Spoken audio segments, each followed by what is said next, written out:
ഭയങ്കര ബ്രില്യൻ്റ് ആയിട്ടുള്ള ഒരുപാടധികം കള്ളന്മാരെ കുറിച്ച് നമ്മളെല്ലാവരും കേട്ടിട്ടുണ്ട്. എന്നാൽ നമ്മൾ ഇന്നത്തെ സൺഡേ ഫൺഡേ എപ്പിസോഡിലൂടെ നോക്കാൻ പോകുന്നത് ഭയങ്കര ദുരന്തങ്ങളായിട്ടുള്ള ഭയങ്കര മണ്ടന്മാരായിട്ടുള്ള കുറച്ച് കള്ളന്മാരെ കുറിച്ചാണ്. Welcome back to F world. അഫ്ലു ഹിയർ.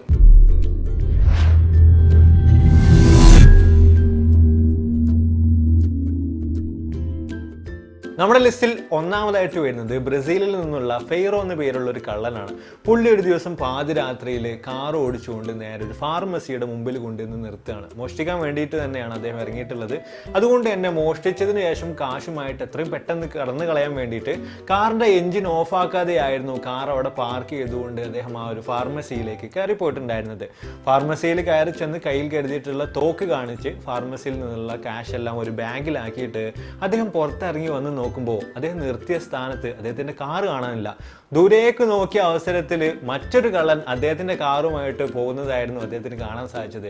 കാറിന് പിന്നാലെ ഒരുപാട് ദൂരം അദ്ദേഹം ഓടിയെങ്കിൽ പോലും ആ ഒരു കള്ളനെ പിടികൂടാൻ നമ്മളെ കള്ളൻ ഫെയ്റോക്ക് സാധിച്ചില്ല.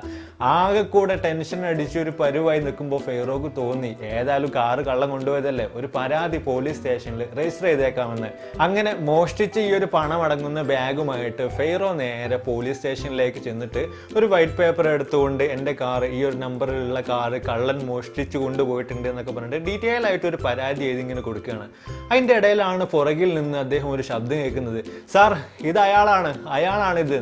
അദ്ദേഹം പതിയെ തിരിഞ്ഞു നോക്കിയപ്പോഴാണ് മനസ്സിലായത് അത് ആ ഫാർമസിയുടെ ഓണർ ആയിരുന്നു എന്ന്. പിന്നെ പ്രത്യേകിച്ച് കാര്യങ്ങളൊന്നും ഡീറ്റെയിൽ ആയിട്ട് പറയേണ്ടതില്ലല്ലോ. പോലീസുകാർ നമ്മുടെ ഫെയ്റോനെ തൂക്കിയെടുത്ത് നേരെ ജയിലിലോട്ടിട്ടു.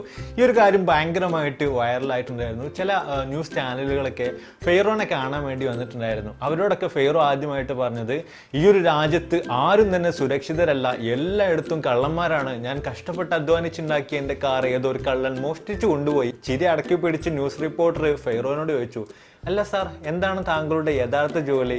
ഫെയ്റോ നല്ല ഡീസൻ്റ് ആയിട്ട് നിന്നുകൊണ്ട് പറഞ്ഞു, ഞാനൊരു മോഷ്ടാവാണ്. നമ്മുടെ ലിസ്റ്റിൽ രണ്ടാമതായിട്ട് വരുന്നത് ചാങ് എന്ന പേരുള്ള ചൈനക്കാരനായിട്ടുള്ള ഭയങ്കര പ്രഗത്ഭനായിട്ടുള്ള കള്ളനാണ്. അദ്ദേഹം പുതുതായിട്ട് ഷെൻസൻ എന്ന് പറയുന്ന സിറ്റിയിലേക്ക് താമസം മാറി വരികയാണ്. ആ സിറ്റിയെക്കുറിച്ച് കാര്യമായിട്ടുള്ള അറിവുകളൊന്നും അദ്ദേഹത്തിനില്ല. അതുകൊണ്ട് തന്നെ കുറച്ച് ദിവസങ്ങളൊക്കെ മോഷണമൊന്നും ചെയ്യാതെ നല്ല രീതിയിൽ തന്നെ നടന്നു. അവസാനം ഇയാൾക്ക് കൈ തരിക്കാൻ തുടങ്ങി, മോഷണങ്ങളൊന്നും നടത്താത്തതുകൊണ്ട്. ഒരു ദിവസം ആളൊഴിഞ്ഞൊരു സ്ട്രീറ്റിലൂടെ ഇങ്ങനെ നടന്നു പോയോണ്ടിരിക്കുമ്പോൾ ഓപ്പോസിറ്റ് ഒരു സ്ത്രീ ഫോണിലും തോണ്ടി ഇങ്ങനെ വരുന്നത് അദ്ദേഹത്തിന് ശ്രദ്ധയിൽപ്പെടുകയാണ്. അപ്പം തന്നെ അയാൾ ചിന്തിച്ചു, ഈ ഒരു സിറ്റിയിലെ ആദ്യത്തെ മോഷണം, ആദ്യത്തെ റോബറി നടത്താൻ ഇതിലും നല്ലൊരു അവസരം എനിക്ക് കിട്ടില്ല എന്ന്. അയാൾ ഓടിച്ചെന്ന സ്ത്രീയുടെ കയ്യിൽ നിന്നും ഫോണും തട്ടിപ്പറിച്ചുകൊണ്ട് ഒരൊറ്റ ഓട്ടം അങ്ങ് വെച്ചു കൊടുത്തു. ഒരുപാടധികം ദൂരം ചെന്ന് രക്ഷപ്പെട്ടു എന്ന് കരുതി പതിയെ തിരിഞ്ഞു നോക്കിയപ്പോൾ ആ സ്ത്രീ പുറകെ ഓടി വരുന്നതാണ് ചാങ്ങിന് കാണാൻ സാധിച്ചത്. അയാൾ വീണ്ടും എണീറ്റ് ഓട്ടം ഓടി. അവസാനം ചാങ്ങിന് മനസ്സിലായി ഇത് ഏതോ അത്ലറ്റ് ആണ്, ഓടിയിട്ട് എഴുതാലും ഇവിടുന്ന് രക്ഷപ്പെടാൻ കഴിയില്ല. ഇനി അടുത്തൊരു മാർഗം എന്ന് പറയുന്നത് ഏതെങ്കിലും വലിയൊരു മതില് ചാടിക്കടക്കുക എന്നുള്ളതാണ്. അങ്ങനെ മുമ്പിൽ കണ്ട ഒരു മതില് ചാങ് പെട്ടെന്ന് തന്നെ എടുത്ത് ചാടുകയാണ്. എന്നാൽ ആ സ്ത്രീക്ക് ആ മതിൽ എടുത്ത് ചാടാൻ കഴിയാതെ അവരപ്പുറത്ത് നിന്നിട്ടും ഹെൽപ്പ് എന്ന് വിളിച്ചിട്ട് സഹായത്തിന് വേണ്ടിയിട്ട് അഭ്യർത്ഥിക്കുകയാണ്. ഏതായാലും ഇനി കാര്യമായിട്ടൊന്നും പേടിക്കണ്ട എന്നൊക്കെ വിചാരിച്ച് ചാങ് പതിയെ തിരിഞ്ഞു നോക്കിയപ്പോൾ 4 പോലീസുകാർ ചാങ്ങിനെ നോക്കി നിൽക്കുന്നതായിരുന്നു ചാങ്ങിന് കാണാൻ സാധിച്ചത്. എന്താണ് അവിടെ സംഭവിച്ചത്, എങ്ങനെയാണ് ഇത്രയും പെട്ടെന്ന് പോലീസുകാർ അവിടെ എത്തിയതെന്ന് ചാങ്ങിന് യാതൊരു പിടിയുമില്ലായിരുന്നു. പോലീസുകാർ പിടിച്ചുകൊണ്ട് പോകുന്നതിനിടയിൽ മുകളിലോട്ട് നോക്കിയപ്പോഴാണ് ചാങ് ആ ബോർഡ് ശ്രദ്ധിക്കുന്നത്, പോലീസ് സ്റ്റേഷൻ. അതായത് അത്രയും നേരം ഓടിയിട്ട് അവസാനം ചാങ് എടുത്തു ചാടിയ മതില് പോലീസ് സ്റ്റേഷൻ്റെതായിരുന്നു. പിന്നെ കാര്യങ്ങളൊന്നും പറയേണ്ടതില്ലല്ലോ. നമ്മുടെ ലിസ്റ്റിൽ മൂന്നാമതായിട്ട് വരുന്നതും ചൈനയിൽ നിന്നുള്ളൊരു കള്ളൻ തന്നെയാണ്. ഇയാൾ ഭയങ്കരമായിട്ട് പ്ലാൻ ചെയ്തിട്ടാണ് ഓരോ വീട്ടിൽ മോഷ്ടിക്കാൻ വേണ്ടി ഇറങ്ങുന്നത്. അത്തരത്തിൽ തന്നെ ആളൊരു വീട് കണ്ടുവച്ചു. അതിനുശേഷം വീട്ടുകാരെല്ലാവരും പുറത്തു പോകുന്ന ഒരു ദിവസം കൂടെ അദ്ദേഹം നോക്കി മനസ്സിലാക്കുകയാണ്.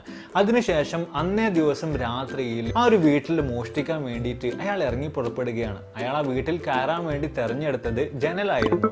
ജനൽ പതിയെ തുറന്ന് അയാൾ പതിയെ ആ വീട്ടിനകത്തേക്ക് പ്രവേശിക്കാൻ തുടങ്ങി. എന്നാൽ ശരീരത്തിന്റെ പകുതി ഭാഗം വീടിന്റെ ഉള്ളിലായ ഒരു അവസരത്തിൽ അയാൾ ജനലിൽ കുടുങ്ങി പോവുകയാണ്. എന്തൊക്കെ ചെയ്തിട്ടും അകത്തോട്ടോ പുറത്തോട്ടോ പോകാൻ പറ്റാത്തൊരവസ്ഥ. ഒരുപാടധികം നേരം അതിൽ നിന്നും രക്ഷപ്പെടാൻ വേണ്ടിയിട്ട് പലതും അയാൾ കാട്ടി നോക്കിയെങ്കിൽ പോലും, അയാൾ ചെയ്തു നോക്കിയെങ്കിൽ പോലും യാതൊരു വിധത്തിലും ആ ഒരു ജനൽ ജനലിൽ നിന്നും രക്ഷപ്പെടാൻ വേണ്ടിയിട്ട് ആൾക്ക് കഴിയുന്നില്ല. ഒരുപാട് നേരം ഇങ്ങനെ കടന്നുപോയി.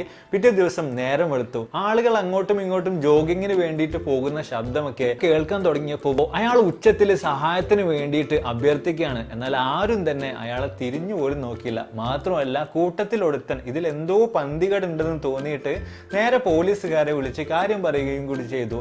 അങ്ങനെ അവസാനം പോലീസുകാർ നേരെ സംഭവ സ്ഥലത്ത് എത്തുകയാണ്. പോലീസുകാർ ഇയാളെ തട്ടിയിട്ട് എന്താ മോനുസേ ജനലിൽ പരിപാടി എന്ന് ചോദിച്ചപ്പോൾ അയാൾ പറഞ്ഞു, എൻ്റെ പൊന്നു സാറേ, ഞാൻ രാത്രി പന്ത് തട്ടി ഇറങ്ങിയതാണ്. പക്ഷേ അപ്രതീക്ഷിതമായിട്ട് പന്തി ഒരു വീട്ടിനകത്ത് പോയി.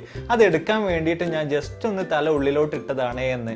എന്നാൽ കള്ളൻ്റെ ആ ഒരു ലുക്കും മട്ടൊക്കെ കണ്ടപ്പോൾ തന്നെ പോലീസുകാർക്ക് മനസ്സിലായി ഇത് യഥാർത്ഥത്തിൽ മോഷ്ടിക്കാൻ വേണ്ടി വന്നിട്ടുള്ള കള്ളൻ തന്നെയാണെന്ന്. അവർ അവസാനം പറഞ്ഞു, സത്യം പറയാതെ യാതൊരു കാരണവശാലും ജനലിൽ നിന്നും ഞങ്ങൾ നിന്നെ പുറത്തെടുക്കില്ല എന്ന്. യാതൊരു ഗത്യന്തരവും ഇല്ലാതെ അവസാനം ആ കള്ളന് യഥാർത്ഥത്തിലുള്ള കാര്യങ്ങൾ മുഴുവനായിട്ടും തുറന്നു പറയേണ്ടി വന്നു. നമ്മുടെ ലിസ്റ്റിലെ 4ാമത്തെ സംഭവം നടക്കുന്നത് ചിക്കാഗോയിലെ ഒരു റെസ്റ്റോറൻറ്റിലാണ്. ഒരു ദിവസം ഈവനിങ്ങിൽ വൈകിട്ട് 2 കള്ളന്മാർ തോക്കുമായിട്ട് റെസ്റ്റോറൻറ്റിലേക്ക് പ്രവേശിക്കുകയാണ്. അവർ മാസ്കോ കാര്യങ്ങളോ ഒന്നും ധരിച്ചിട്ടുണ്ടായിരുന്നില്ല. അവർ നേരെ റെസ്റ്റോറൻറ്റിൻ്റെ ഓണർ അടുത്ത് ചെന്നിട്ട് പറഞ്ഞു, ഞങ്ങൾക്ക് ഫുഡ് വേണമെന്ന്. അപ്പോൾ റെസ്റ്റോറൻറ്റിൻ്റെ മുതലാളി ഓണർ തിരിച്ചു പറഞ്ഞു, ഇപ്പോൾ ഭയങ്കരമായിട്ടുള്ള തിരക്കുള്ള സമയമാണ്, നിങ്ങൾ കുറച്ച് നേരം ഒന്ന് വെയിറ്റ് ചെയ്യും, ഇപ്പോൾ സീറ്റൊന്നും ഒഴിവില്ല എന്ന്. അപ്പോൾ കള്ളന്മാർ തിരിച്ചു പറഞ്ഞു, അതിന് ഞങ്ങൾ ഫുഡ് ഓർഡർ ചെയ്യാനൊന്നുമല്ല വന്നത്, ഞങ്ങൾ ഫുഡ് മോഷ്ടിക്കാൻ വേണ്ടിയിട്ടാണെന്ന്. ഇത് കേട്ടപ്പോൾ ഓണർക്ക് ചെറിയൊരു ചിരിയാണ് വന്നത്. പക്ഷേ കള്ളന്മാർ പതിയെ ഷർട്ട് തോക്ക് കാണിച്ചു കൊടുക്കുകയാണ്. ഭയമുള്ളിലുണ്ട് എങ്കിലും ധൈര്യം സംഭരിച്ചുകൊണ്ട് ഓണർ അവരോട് പറഞ്ഞു, ഏതായാലും ഇത്രയും തിരക്കുള്ളതല്ല, നിങ്ങൾ ജസ്റ്റ് 1 മണിക്കൂർ കഴിഞ്ഞു വരുമെന്ന്. അത് മുഴുവനും അതുപോലെ തന്നെ വിശ്വസിച്ച ആ 2 മഹാന്മാരായിട്ടുള്ള കള്ളന്മാരും അവിടെ നിന്ന് പോവുകയാണ്. കൃത്യം 1 മണിക്കൂർ കഴിഞ്ഞിട്ട് അവർ വീണ്ടും ആ ഒരു റെസ്റ്റോറൻറ്റിലേക്ക് തിരിച്ചു വരികയാണ്. ഇപ്രാവശ്യം കുറച്ചുകൂടി ഒരു ഗുണ്ടാ ലുക്ക് കിട്ടാൻ വേണ്ടിയിട്ട് 2 ആളും ഓരോ വടി കൂടെ കയ്യിൽ പിടിച്ചിട്ടുണ്ടായിരുന്നു. എന്നാൽ അവരെ അവിടെ കാത്തു നിന്നിരുന്നത് പോലീസുകാരായിരുന്നു. പോലീസുകാർ 2 ആളെയും നല്ല അടിപൊളിയായിട്ട് തന്നെ വന്നിട്ട് അറസ്റ്റ് ചെയ്തു. അതിനുശേഷം അവരുടെ കയ്യിലുള്ള തോക്കും എത്രയും പെട്ടെന്ന് തന്നെ അവർ പിടിച്ചെടുത്തു. എന്നാൽ ആ തോക്ക് കണ്ട് അവിടെ കൂടി നിന്ന ആളുകൾ എല്ലാവരും ഞെട്ടിപ്പോവുകയാണ്. വെള്ളം ചീറ്റുന്ന തോക്ക് ഉപയോഗിച്ചായിരുന്നു ഇവന്മാർ മോഷണത്തിന് ഇറങ്ങിയിട്ടുണ്ടായിരുന്നത്. നമ്മുടെ ലിസ്റ്റിൽ ലാസ്റ്റ് ആൻഡ് ഫൈനൽ 5ാമതായിട്ട് വരുന്നത് 2009 അമേരിക്കയിലെ ഒയോവ സ്റ്റേറ്റിൽ നടന്നിട്ടുള്ള ഒരു മോഷണമാണ്. വൈകിട്ട് പോലീസ് സ്റ്റേഷനിലേക്ക് ഒരു കോൾ വരികയാണ്. കോൾ എടുത്തപ്പോൾ അപ്പുറത്ത് നിൽക്കുന്ന വ്യക്തി പറഞ്ഞു, സാർ എത്രയും പെട്ടെന്ന് സഹായിക്കണം, 2 വ്യക്തികൾ എൻ്റെ വീട്ടിൽ അതിക്രമിച്ച് കയറിക്കൊണ്ട് ഇവിടെയുള്ള വിലപിടിപ്പുള്ള വസ്തുക്കളെല്ലാം എടുത്തുകൊണ്ട് കടന്നു കളഞ്ഞുവെന്ന്. ആ 2 വ്യക്തികളെ കുറിച്ചുള്ള അടയാളങ്ങൾ ചോദിച്ചപ്പോൾ ആ വീട്ടുകാരൻ പറഞ്ഞത് അവർ 2 പേരും മുഖം കളർ ചെയ്തിട്ടുണ്ടായിരുന്നു എന്ന് മാത്രമാണ്. പോലീസുകാരൻ ചിന്തിച്ചു, ഈ ഒരൊറ്റ കാര്യം വെച്ചുകൊണ്ട് എങ്ങനെ 2 പേരെയും പിടിക്കാനാ? എന്നാലും എത്രയും പെട്ടെന്ന് തന്നെ ഞങ്ങൾ പിടിക്കാമെന്നൊരു ഉറപ്പ് നൽകിയിട്ട് പോലീസുകാരൻ കോൾ കട്ട് ചെയ്യുകയാണ്. മോഷണം നടന്ന് കൃത്യം 2 മണിക്കൂർ കഴിഞ്ഞപ്പോൾ മുഖം മുഴുവൻ കളർ ചെയ്തിട്ടുള്ള 2 ആളുകൾ പോലീസുകാരുടെ ശ്രദ്ധയിൽപ്പെടുകയാണ്. അവരെ അറസ്റ്റ് ചെയ്ത് കാര്യങ്ങളൊക്കെ ചെക്ക് ചെയ്ത് നോക്കിയപ്പോൾ അവർ തന്നെയാണ് മോഷണം നടത്തിയതെന്ന് പോലീസുകാർക്ക് മനസ്സിലാവുകയാണ്. പോലീസ് സ്റ്റേഷനിൽ ഈ 2 പ്രതികളെയും കൊണ്ടുവന്നതിന് ശേഷം പോലീസുകാർ ആദ്യം തന്നെ ഇവരോട് ചോദിച്ചത്, മോഷണം നടന്ന് 2 മണിക്കൂറായില്ല മക്കളെ, എന്നിട്ടും എന്തുകൊണ്ടാണ് നിങ്ങൾ മുഖത്തുള്ള ഈ ഒരു കളർ മാത്രം കഴുകി കളയാഞ്ഞത് എന്നായിരുന്നു. അവർ തിരിച്ചു പറഞ്ഞു, എൻ്റെ പൊന്നു സാറേ, ഈ ഒരു സാധനം കഴുകി കളയാൻ വേണ്ടിയിട്ട് ഞങ്ങൾ ഒരുപാടധികം ശ്രമിച്ചാണ്, പക്ഷേ ഈ ഒരു സാധനം പോകുന്നില്ല എന്ന്. മോഷ്ടിക്കാനുള്ള ആക്രാന്തത്തിൽ എടുത്തു ചാടിയപ്പോൾ ഇവന്മാർ മുഖത്തെടുത്ത് തേച്ചിട്ടുണ്ടായിരുന്നത് പെർമനന്റ് മാർക്കർ ആയിരുന്നു. എജ്ജാതി കള്ളന്മാരല്ലേ. അപ്പോൾ എന്തായാലും നമ്മളൊരു വീഡിയോസിലൂടെ വൈൻഡപ്പ് ചെയ്യാണ് വീഡിയോ. തീർച്ചയായിട്ടും നിങ്ങൾക്ക് ഇഷ്ടപ്പെട്ട് കാണുമെന്ന് വിചാരിക്കുന്നു. അപ്പോൾ ഏറ്റവും മികച്ച കള്ളന് നിങ്ങളൊരു അവാർഡ് കൊടുക്കുകയാണെങ്കിൽ ആർക്കായിരിക്കും നിങ്ങൾ ആ ഒരു അവാർഡ് കൊടുക്കുക എന്നതിനെ കുറിച്ച് തീർച്ചയായിട്ടും താഴ്ന്ന് കമൻറ്റ് ചെയ്യുക. അതുപോലെ തന്നെ നമ്മുടെ ചാനലുമായി ബന്ധപ്പെട്ട എല്ലാവിധ അപ്ഡേറ്റുകളും നമ്മൾ അപ്പോൾ തന്നെ ഇൻസ്റ്റാഗ്രാമിലൂടെ അറിയിക്കാറുണ്ട്. പഴയതുപോലെ തന്നെ ഡെയിലി വീഡിയോസ് ചെയ്യാൻ ഇപ്പോൾ ചില തിരക്കുകൾ കാരണം കഴിയുന്നില്ല.